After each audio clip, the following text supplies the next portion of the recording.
You're watching the latest news from financialmirror.tv. Stock markets climbed around the world on Friday, taking their lead from Wall Street's late rally the previous day and helped by easing interbank lending rates, lower oil prices and encouraging earnings from technology firms. Analysts said this was the most volatile week and that the only intelligent thing to do is to remain on the sidelines and not make any huge bets. The pan-European FTSE Euro First gained a little, while Japan's benchmark Nikkei closed up nearly 3% after losing more than 11% on Thursday.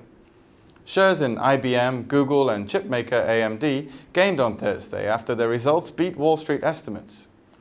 Investors were also encouraged by comments made by billionaire Warren Buffett, who said he was now buying US stocks. He wrote in the New York Times on Friday that a simple rule dictates his buying. Be fearful when others are greedy, and be greedy when others are fearful. Buffett added that the market will likely move higher well before either sentiment or the economy turns up. The interbank cost of borrowing dollars, euros and sterling fell across all maturities up to 1 year again on Friday, according to the British Bankers Association's daily fixing. The 3-month LIBOR rates for dollars and euros over anticipated central bank rates or overnight index swaps also narrowed on Friday, showing a willingness by banks to lend to each other. US crude oil prices clawed back above $70 per barrel on Friday, helped by growing expectations for an OPEC production cut after plunging to a 16-month low of $68.50 on Thursday.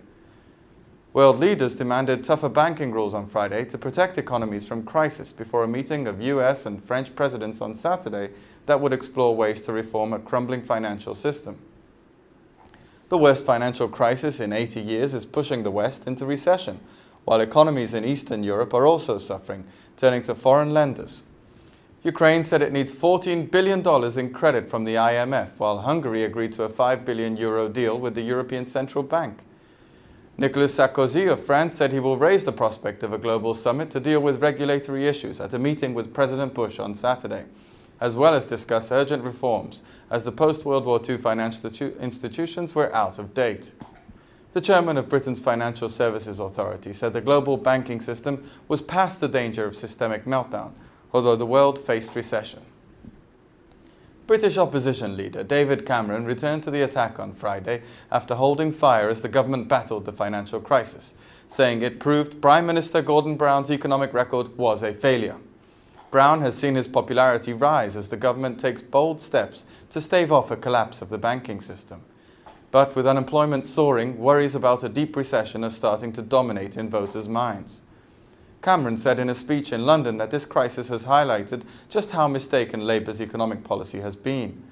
The Conservatives accused Brown of letting government and consumer borrowing get out of hand during his decade as finance minister before he took over as prime minister last year. The Conservatives have said they will not cut taxes if they win power in the next election in May 2010. But they want the Bank of England to have a say over how much debt banks can carry on their balance sheets.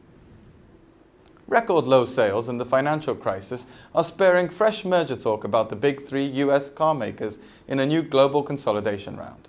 Renault on Friday denied it was in talks to buy Jeep from Chrysler, while private equity firm Cerberus wants to sell all or part of Chrysler operations to the French firm and General Motors in a deal that could break up the number 3 US automaker.